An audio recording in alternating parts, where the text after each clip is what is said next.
Hello everyone, Dithron here. It's time for part 2 of Let's Play Tex Murphy Under a Killing Moon. So, start a new game, and we're changing discs straight after watching the intro movie. Wonderful. So last night, after 15 years, Colonel walks into my office. Made me take a good hard look at myself. Maybe I have hit bottom, and maybe I do look like hell. Lord knows the only exercise I've had lately is tipping the bottle and flipping cards into my hat. I gotta find some work. Contrary to what the Colonel might think, I'm as good a detective as he ever was. Now I just gotta prove it. I'm gonna scare up a job today, even if it means finding somebody's lost puppy.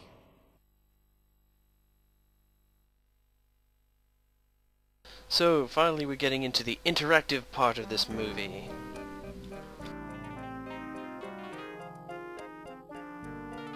Oh, love that music.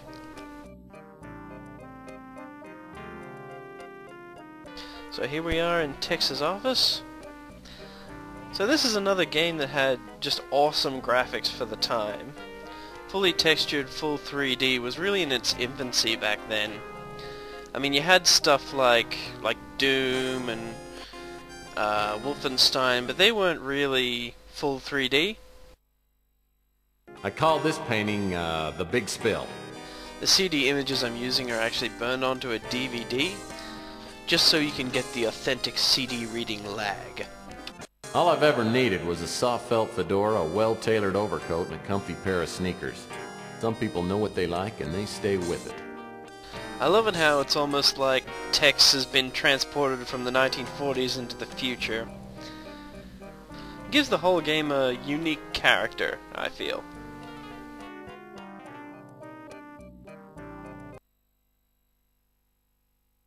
Great-great-grandpa Murphy made it through the Depression by teaching cha-cha lessons to rich older women. He made thousands before the authorities found out he had no formal training. And the interface in this game is really awkward, especially moving around in the 3D locations. I mean, I thought Realms of the Haunting was pretty awkward, but this has nothing on it, I'm telling you. I think you're supposed to use an analog joystick, but I don't have one of those, so I'm stuck with a mouse. Anyway, check this out, this is pretty funny. My gun. I love it so much! The old trusty sidearm. Been with me since the beginning. You want some of this, huh? Bam, bam! Hey, bam, bam, bam! Bam! It's so something I can imagine myself doing. Bam! And you! Oh, fail! Hey, Sonny, can you help me out? My girlfriend threw my gun out of the window. Yeah, that's it. Yeah, just pick it up and, hey, don't point that thing up here. That's not a toy, you know. Oh, my hell. No matter how bad things got, I always had my gun. Now I've lost that, too. I have a feeling this is going to be one of those days. So back to what I was saying about the interface.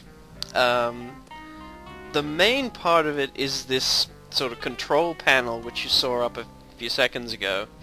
And I don't really have a problem with that. That works just fine. It's more the virtual environment that has awkward controls. So when you go into VR mode, pushing the mouse forward accelerates you.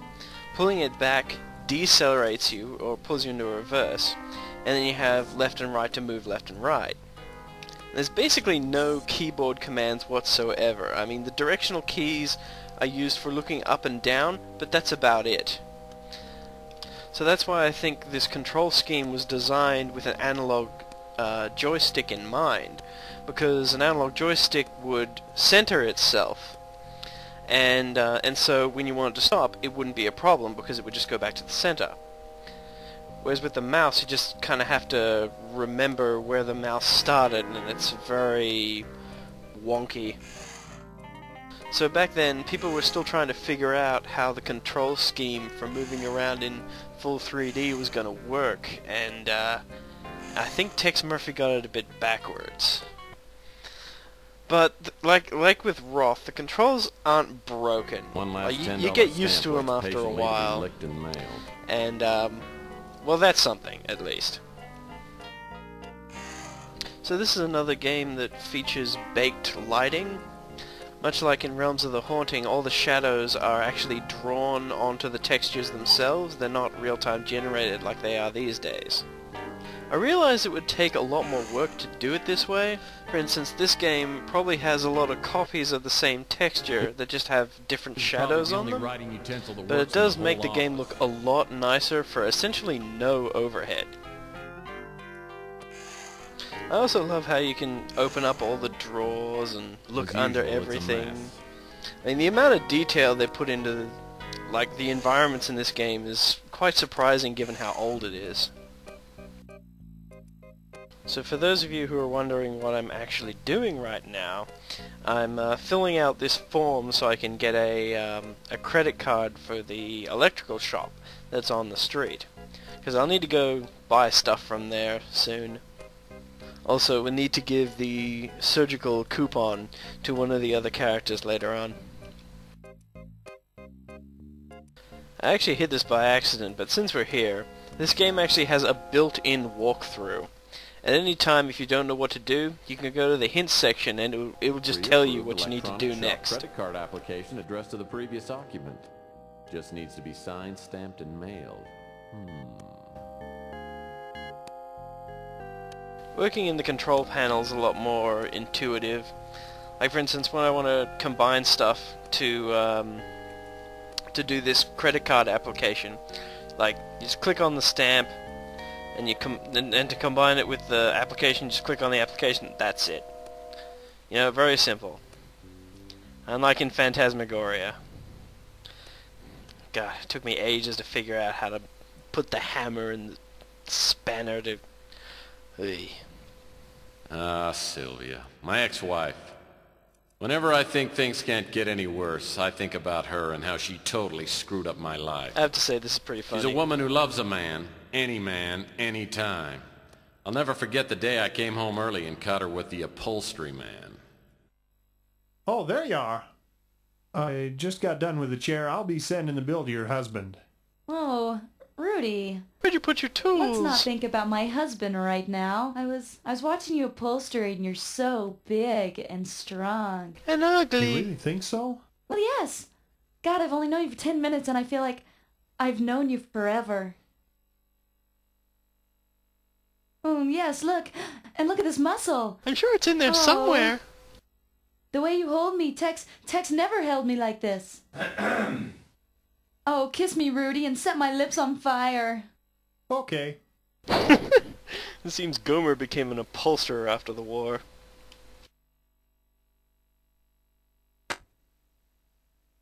Oh, Tex, honey. I wasn't expecting you home so soon. Well, duh. Obviously. Now I know why the Roto-Rooter man keeps calling and asking whether we need our plumbing checked. Well, I gotta admit, those chairs look pretty good. Thanks. Listen, how about I don't charge you on the labor and we call it even? Fair enough. But from here on out, Rudy, customer servicing doesn't include my wife. See, honey? I saved you some money again. Aren't you happy? That I'm a dirty two-timing skank. I married her for better or worse. Unfortunately, it never got any better. Oh, Tex. Unlucky and... well, just unlucky.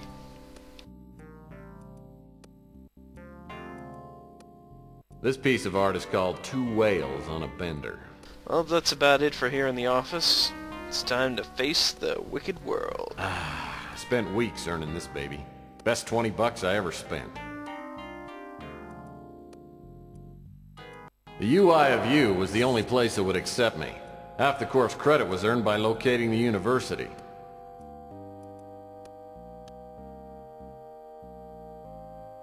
Alright, let's blow this one-horse popsicle stand.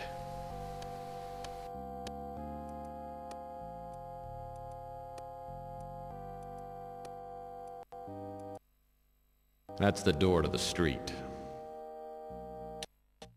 The air outside feels thick, like I'm breathing through a pair of dirty gym socks. It's a high radiation day. Most everyone will be staying inside, but I need to hunt for some work. I always like to start the day with the traditional PI breakfast. That hits the spot. Chris Jones, he's basically the man. He wrote the story, designed the whole game, and starred as Tex Murphy, like, for the whole game.